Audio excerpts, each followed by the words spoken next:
வணக்கம் மக்களே.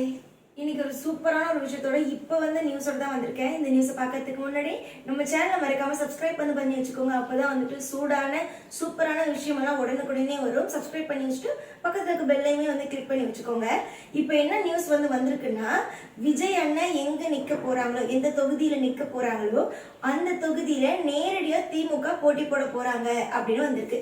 இப்ப விஜய் அண்ணன் ஒரு 4 தொகுதியை சொல்லல, ஆனா தகவல் தான் வந்திருக்கு. அது என்ன தொகுதி அப்படின்னு பார்க்கலாம். வேளச்சேரி, விக்கிரவாண்டி, நாகப்பட்டினம், விரும்பாக்கம் 4 தொகுதியில விஜயனை நிற்பாங்க அப்படிங்கிறது ஒரு தகவலாக தான் வந்திருக்கு. இன்னும் நேரடியாக நமக்குலாம் அங்கே சொல்லலை, தகவல் வந்திருக்கு.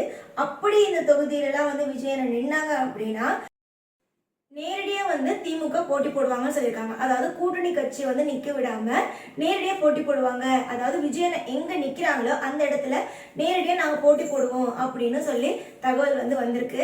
எங்க நின்னா என்ன, விஜயன்னா நிச்சயமா ஜெயிக்க போறாங்க.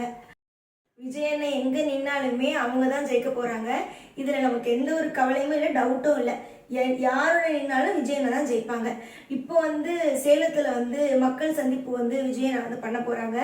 அதுவும் மிகப்பெரிய ஒரு வெற்றியா அமையணும் அப்படிங்கிறது நான் இறைவன்கிட்ட பிரார்த்தனை பண்ணிக்கிறேன். கான்ஃபிடென்ட்டா இருங்க, நல்லதே நடக்கும், வெற்றி நிச்சயம்.